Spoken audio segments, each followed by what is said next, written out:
जम्मू कश्मीर के पहलगाम में हुए आतंकी हमले के बाद से भारत सरकार एक्शन के मूड में है और काम शुरू कर दिया। 5 बड़े फैसले भी लिए गए और सिंधु जल समझौता उसे भी अब जो रद्द है वे यहां पर करते नजर आ रहे। और सबसे बड़ी बात क्या है कि भारत ने 5 बड़े फैसले क्या लिए, पाकिस्तान में हाय तौबा मच गया, पाकिस्तान बिलबिलाने लगा। यह तो शुरुआत है, यह तो शुरुआत की है भारत ने। और अगर सिंधु नदी का जो पानी है अगर वो रोक दिया गया तो बूंद बूंद के लिए तरस जाएगा पाकिस्तान, और बूंद बूंद के लिए वहां हड़कंप मच जाएगा, अभी से मचना शुरू हो गया है। और इसके साथ अपने दर्शकों को बताएं कि अब चुन चुन कर पाकिस्तान भेजा जा रहा है उन तमाम लोगों को जो वीजा पर आए थे, क्योंकि आज आखिरी दिन है उन लोगों का।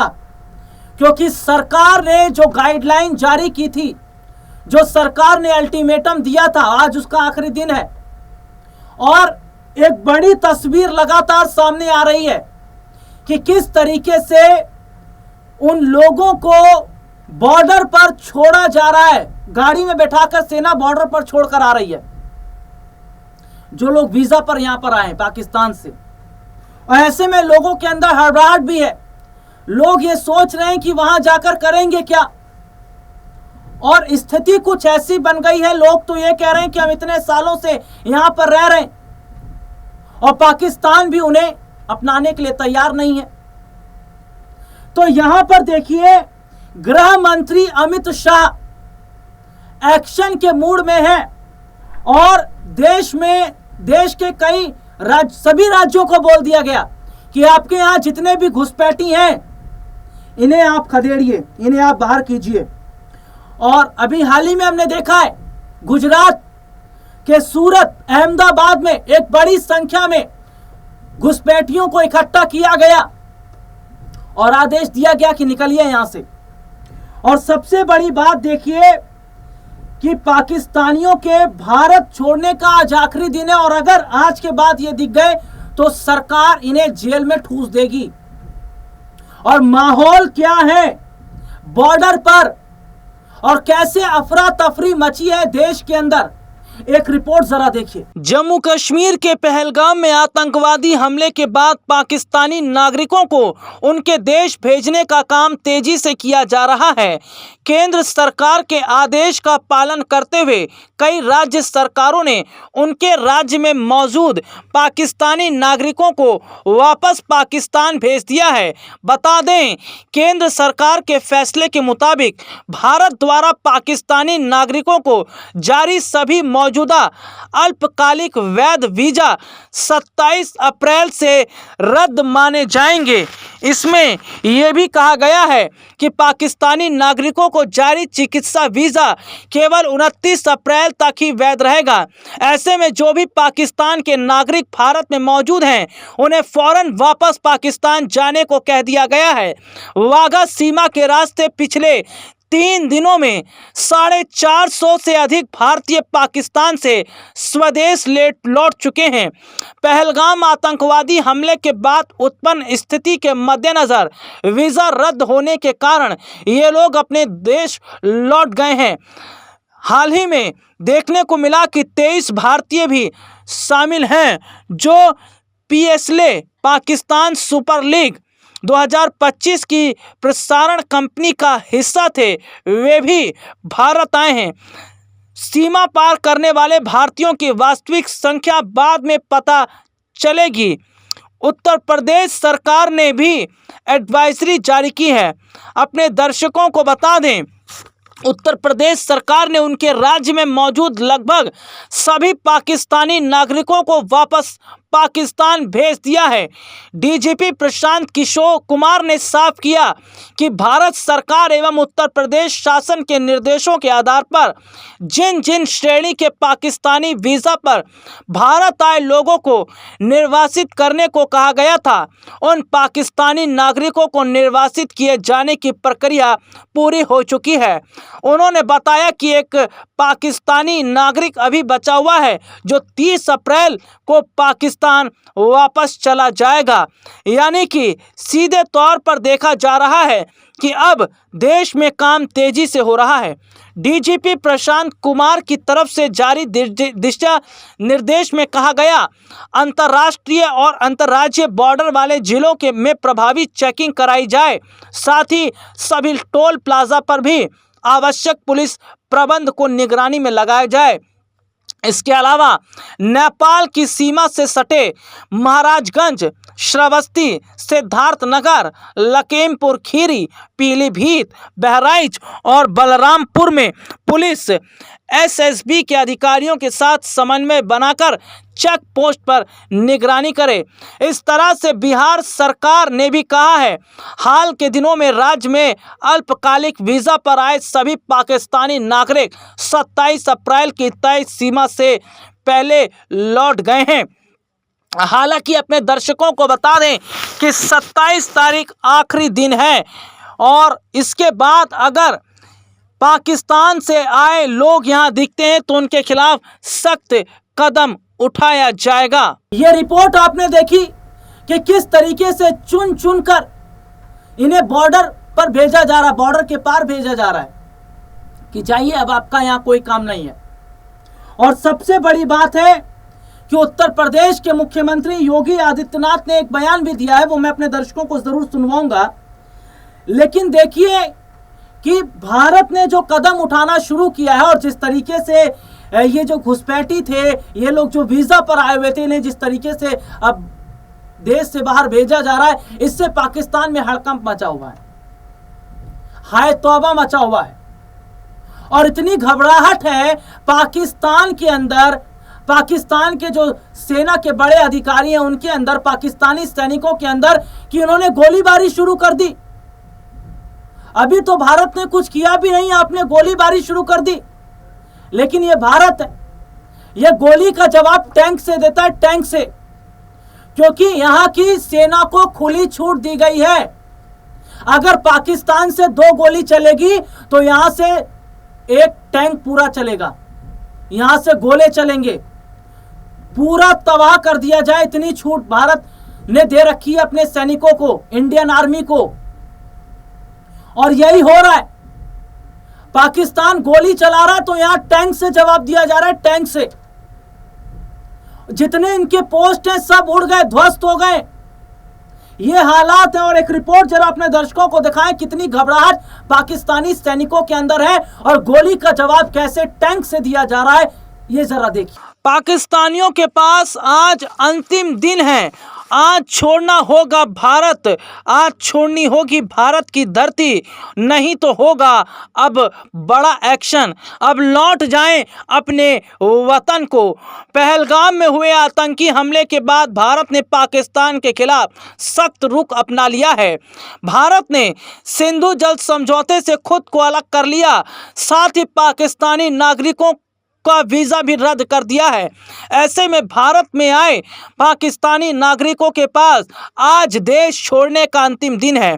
दरअसल भारत सरकार ने सीसीएस की बैठक के बाद फैसला किया था कि पाकिस्तानी नागरिकों को जारी अल्पकालिक वीजा 27 अप्रैल से रद्द माना जाएगा।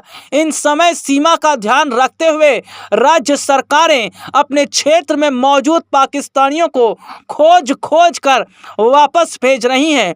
उत्तर प्रदेश की तरफ से स्पष्ट कर दिया गया है कि उनके राज्य में मौजूद लगभग सभी पाकिस्तानी नागरिकों को वापस भेज दिया गया है।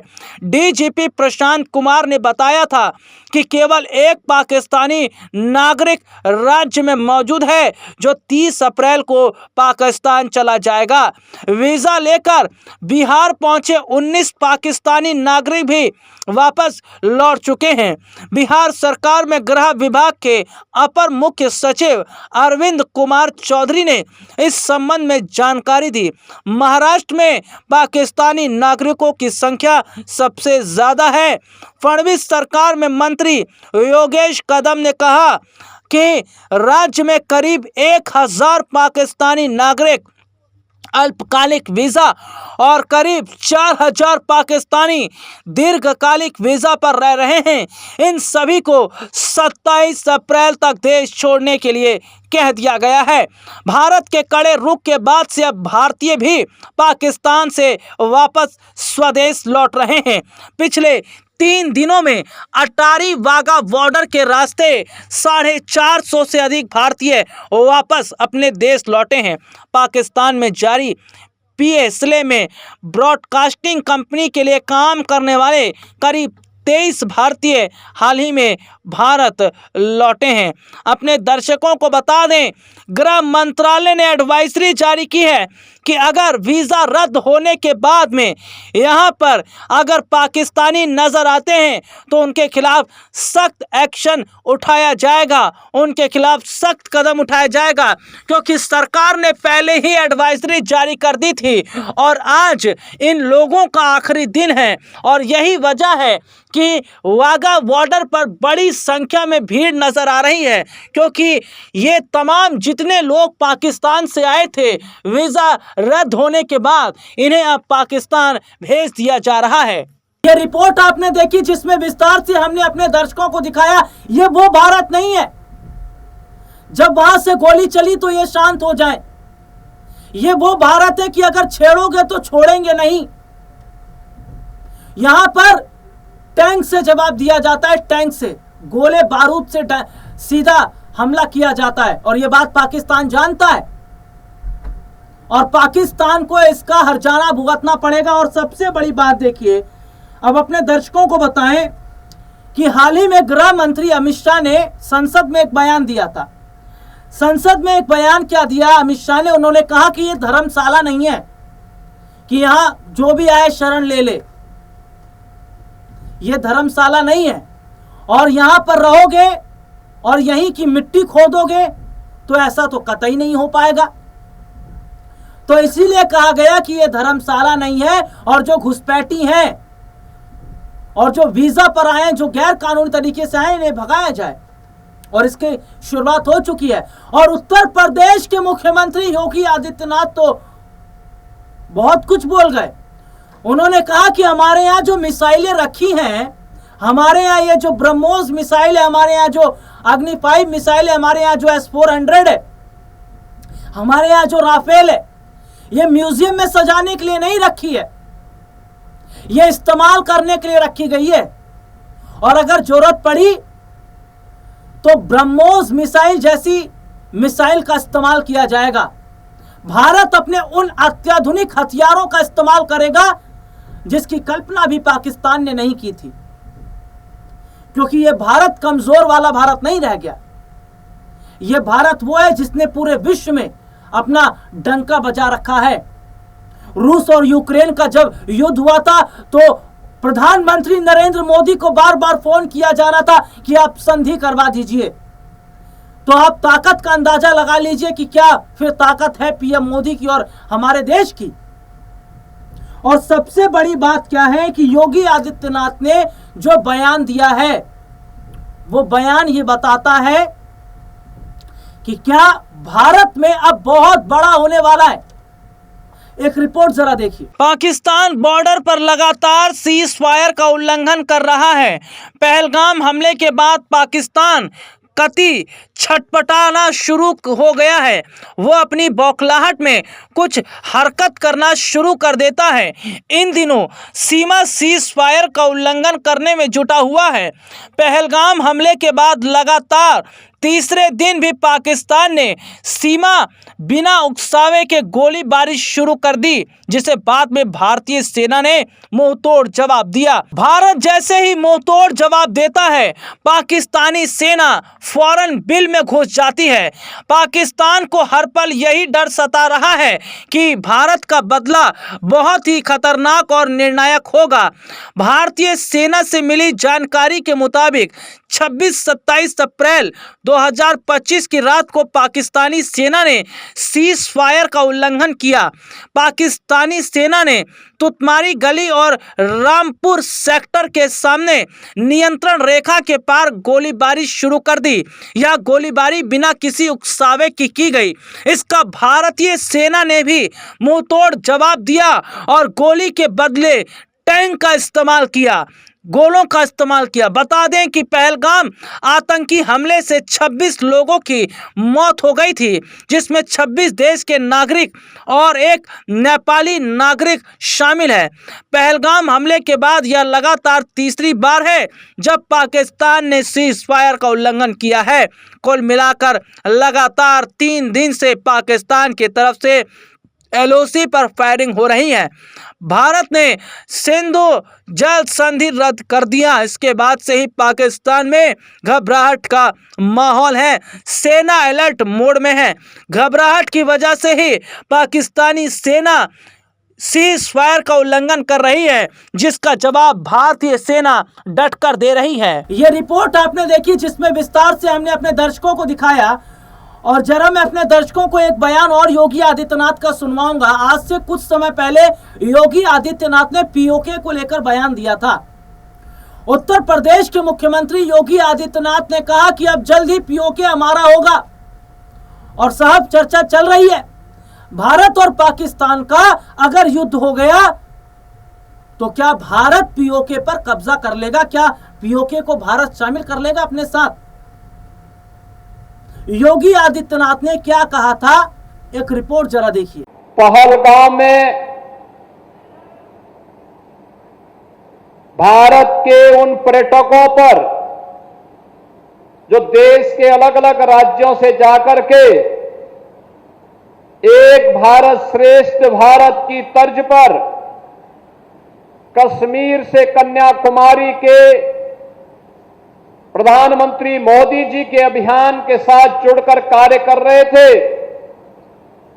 कायराना आतंकी हमले की निंदा करते हुए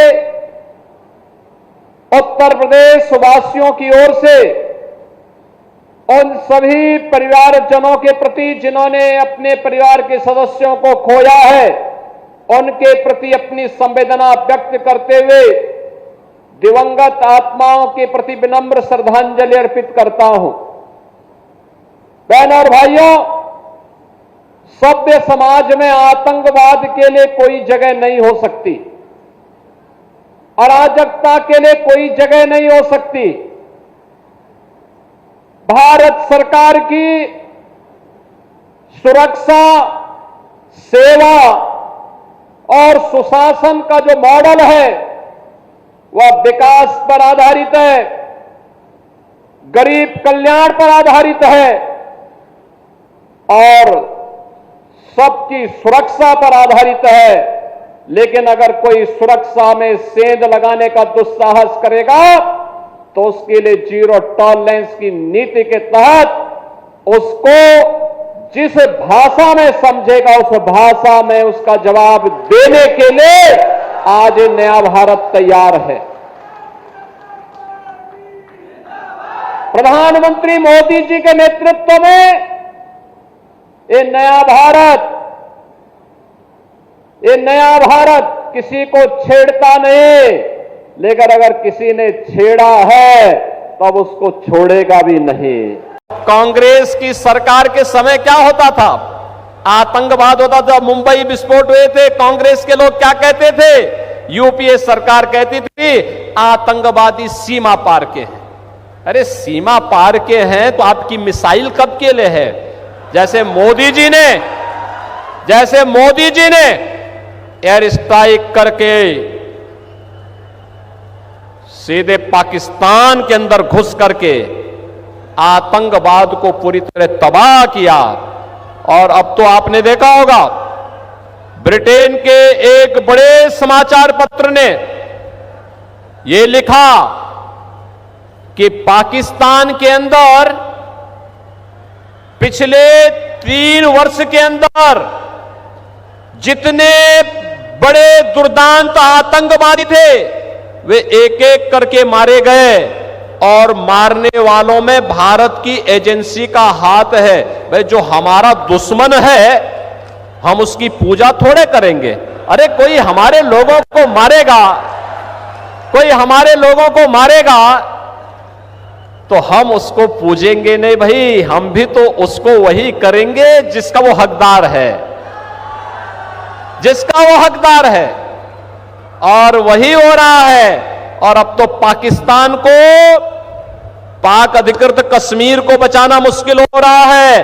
आप देखना चुनाव के बाद मोदी जी को तीसरी बार प्रधानमंत्री बनने दीजिए, अगले 6 महीने के अंदर आप देखेंगे कि पाक अधिकृत कश्मीर भी भारत का हिस्सा हुआ। ये इसके लिए हिम्मत चाहिए होती है, हिम्मत, दम हो तभी ये काम हो सकता है। ये कांग्रेस की तरह नहीं, कांग्रेस की तरह नहीं, इंडी गठबंधन के नेताओं की तरह, उनके घटक दलों की तरह नहीं कि हम आतंकवाद पर कुछ नहीं कर सकते क्योंकि ये तो पाकिस्तान से, यही तो बोलते थे ये लोग। आज अगर वह कुछ करता है तो वो थोड़ी सी टेढ़ी नजरों से देखता क्या है कि उससे पहले कि वो भारत की तरफ नजरें टेढ़ी करे, उसकी नजरों को ही निकाल करके बाहर कर दिया जाता है, कहा जाता चुप, ये नहीं चलेगा। बहनों और भाइयों, ये नया भारत है, बिना रुके, बिना डिगे, बिना हटे, बिना डरे आज मोदी जी के नेतृत्व में विकास की जिस यात्रा को आगे बढ़ा रहा है, आप सबके सामने है। ऐसे समय में जब कश्मीर में शांति लौट रही थी, स्कूल कॉलेजों में एक वाइब्रेंसी थी, निर्माण कार्यों में अभूतपूर्व गति आई थी, लोकतंत्र मजबूत हो रहा था, पर्यटकों की संख्या में रिकॉर्ड बढ़ोतरी हो रही थी, लोगों की कमाई बढ़ रही थी, युवाओं के लिए नए अवसर तैयार हो रहे थे। देश के दुश्मनों को, जम्मू कश्मीर के दुश्मनों को ये रास नहीं आया कि आका चाहते हैं कश्मीर फिर से तबाह हो जाए, और इसलिए इतनी बड़ी साजिश को अंजाम दिया। आतंकवाद के खिलाफ इस युद्ध में देश की एकता, 140 करोड़ भारतीयों की एकजुटता हमारी सबसे बड़ी ताकत है।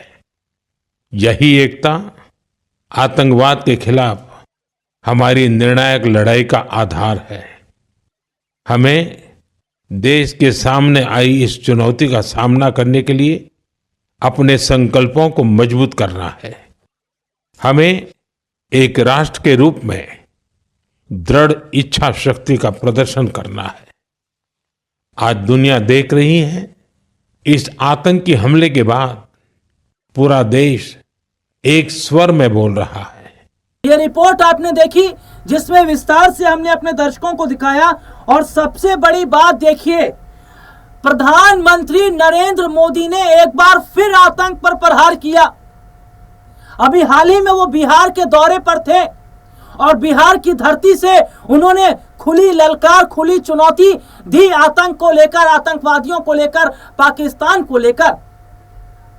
बिहार में जो बात कही प्रधानमंत्री नरेंद्र मोदी ने मंच से, उसकी चर्चा कराची में होने लगी, इस्लामाबाद में होने लगी, उसकी चर्चा होने लगी शहबाज शरीफ के ऑफिस में। यानी कि आप देखिए कि कराची, इस्लामाबाद, लाहौर आज हिला हुआ है, क्योंकि प्रधानमंत्री नरेंद्र मोदी के बयान की यही चर्चा हो रही है कि भारत करने क्या वाला है। हालांकि भारत तीनों जगह से घेरेगा, तीनों जगह से, जल, थल और वायु, यानी कि तीनों सेना मिलकर एक साथ पाकिस्तान पर अटैक करेगी और पाकिस्तान संभल नहीं पाएगा। और यही वजह है कि तीनों सैनिकों के जो प्रमुख हैं उनके साथ एक बैठक भी की गई है। और अपने दर्शकों को बताऊं कि प्रधानमंत्री नरेंद्र मोदी जो मन की बात कार्यक्रम करते हैं उस मन की बात कार्यक्रम में उन्होंने आतंक को लेकर एक बड़ी बात कह दी है, और जिससे यह तस्वीर साफ हो गई है कि क्या मई की शुरुआत से ही पाकिस्तान की उल्टी गिनती शुरू हो जाएगी, और शुरू तो हो भी गई है वैसे। और क्या मई की शुरुआत से पाकिस्तान के अंदर अब गोले बारूद बरसेंगे? क्योंकि ये जो छोटे मोटी गोलियां ये लोग चला रहे हैं, इसका जवाब जो टैंक से दिया जा रहा है, इसे देखकर हिल गया कि अभी से भारत ने टैंक शुरू कर दिया साहब, टैंक गोला बारूद अभी से शुरू कर दिया। और जब युद्ध हो गया और तीनों जगह से भारत ने घेर लिया तो कहां जाएगा पाकिस्तान? कटोरा लेकर किसकी तरफ भागेगा? क्योंकि अमेरिका तो यही कह रहा है कि हम तो आतंकवाद के खिलाफ है और भारत जो कर रहा है वो ठीक है। रूस यही कह रहा है, चाइना इस मामले पर बहुत खामोश भी है, इजराइल यही कह रहा है कि हम भी आतंकवाद के खिलाफ हैं। तो विश्व के तमाम बड़े मुल्क तो भारत के साथ खड़े हैं, यहां तक कि इस्लामिक कंट्री भारत के साथ खड़ी है। तो मदद की उम्मीद कहां लगाएगा पाकिस्तान, यह तो वही जाने। लेकिन कटोरा किंग शहबाज शरीफ की ये जो सेना है ना पाकिस्तान की, ये टिक नहीं पाएगी। ये बात शहबाज जानते हैं, और शायद यही वजह है कि ये गीदड़ भपकियां दे रहे हैं। लेकिन गीदड़ भपकी से काम नहीं होगा। ये भारत है, ये जवाब मुंह से नहीं देता है, ये एक्शन से जवाब देता है, एक्शन से। और एक्शन करना शुरू कर दिया गया है बॉर्डर पर। देखिए लगातार जिस तरीके से काम हो रहा है उसे देखकर पाकिस्तान हिला है। और फिलहाल आज के इस प्रोग्राम में हम इतना ही रखेंगे, और भी जो जानकारियां हमारे पास आ रही उसे साझा करेंगे। मुझे इजाजत दीजिए।